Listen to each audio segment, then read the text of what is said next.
बिस्मिल्लाहिर्रहमानिर्रहीम। अस्सलाम वालेकुम बेटा। 7th क्लास कैसे हैं आप लोग? उम्मीद है आप सब ठीक होंगे।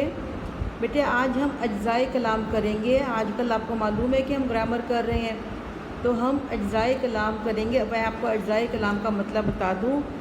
अज्जा जुज़ का मतलब होता है हिस्सा, और कलाम बातचीत को कहते हैं, गुफ्तगू को बोलते हैं। तो अज्जाए कलाम का मतलब हुआ कि वो बातचीत जो हम अपनी रोज़मर्रा ज़िंदगी में इस्तेमाल करते हैं, रोज़मर्रा ज़िंदगी में बोलते हैं या फिर लिखते हैं। ठीक है। अज्जाए कलाम के 3 हिस्से हैं, यानी कि 3 वो हैं, इनके इक़साम हैं। वो कौन कौन से हैं? हर्फ, लफ्ज़ और जुमला।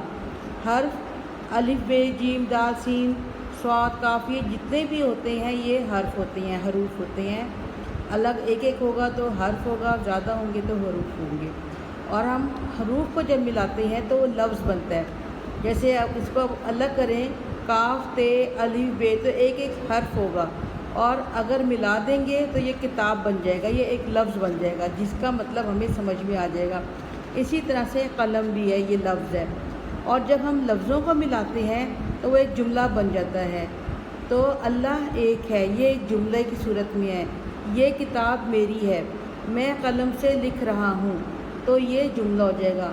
हर्फ, लफ्ज़ और जुमला।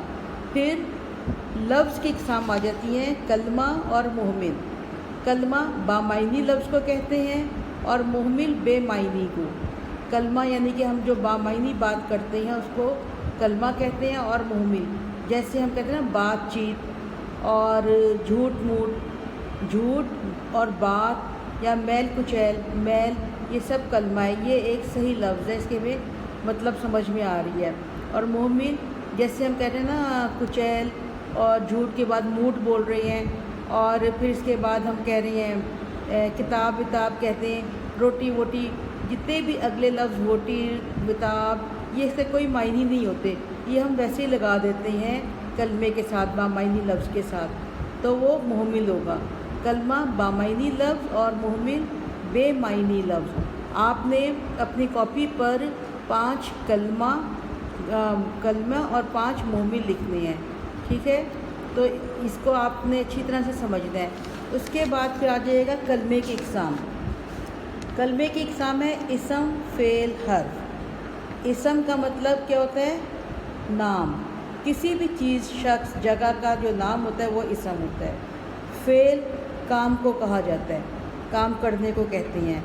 और हर्फ वो होते हैं जो अपने मायने नहीं रखता,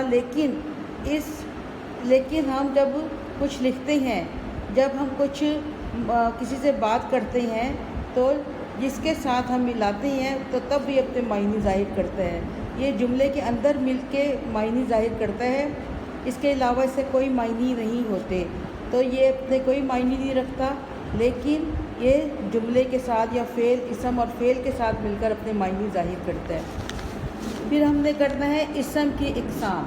ये मैं बेटा आप लोगों को दोहराई करवा रही हूँ ताकि आप लोगों को पिछला भी सारा समझ में आ जाए और हम फिर आगे चलें। इसम की इक़साम मायने के लिहाज से पहले करते हैं। इसम नकरा, इसम मारफा। इसम नकरा हम किसे कहेंगे? आम चीज़ को, किसी भी आम चीज़ को हम इसम नकरा कहते हैं। इसम का मतलब आम होता है, नकरा का, इसम का मतलब नाम होता है और नकरा का मतलब आम होता है। तो इसम नकरा आम चीज़, जगह, शख्स को हम कहेंगे। इसम मारफा किसी ख़ास चीज़ के लिए इस्तेमाल होता है, किसी ख़ास नाम को कहते हैं, किसी ख़ास शख्स, चीज़ या जगह के नाम को इसम मारफा कहते हैं। तो बेटा आप लोगों ने ना इसम, फ़ेल, हर्फ भी लिखने हैं, आपके बुक में ना दिए हुए हैं ये एक्सरसाइज में, उधर से आपने भी देखनी है और उसको फिल करना है, मशक़ी काम करना है उसका, और ख़ुद से भी कुछ लिखना है। 5 आपने इसम नकरा भी लिखते हैं और 5 आपने इसम मारफा भी ढूंढ के लिखनी है अलग से करके। ठीक है। इसम नकरा आम को कहेंगे, इसम मारफा ख़ास को कहेंगे।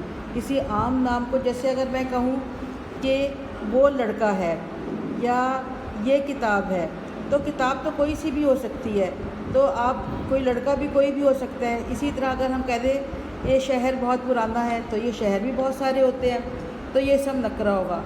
लेकिन हम जब नाम ले लेंगे ना उसका, तो वो ख़ास हो जाएगा। हम कहेंगे अगर अली अच्छा लड़का है, या ये یہ بانگے درا ہے، یا پھر ہم کہہ دیں کہ نا لاہور پرانا شہر ہے، تو یہ نام ہو گیا۔ جب ہم نے نام لیا تو ہمیں سمجھ میں آ گئی کس چیز کے بارے میں، کس شخص کے بارے میں بات کی جا رہی ہے، یا کس کے بارے میں ہم بات کر رہے ہیں، تو آپ کے دماغ میں کلیئر ہو گیا، تو وہ اسم معرفہ ہو گیا۔ اسم نکرہ ہم عام چیز کو کہیں گے جو ہم عام بولتے ہیں، اور اسم معرفہ جب نام لیتے ہیں تو خاص چیز کے لیے استعمال ہوتا ہے۔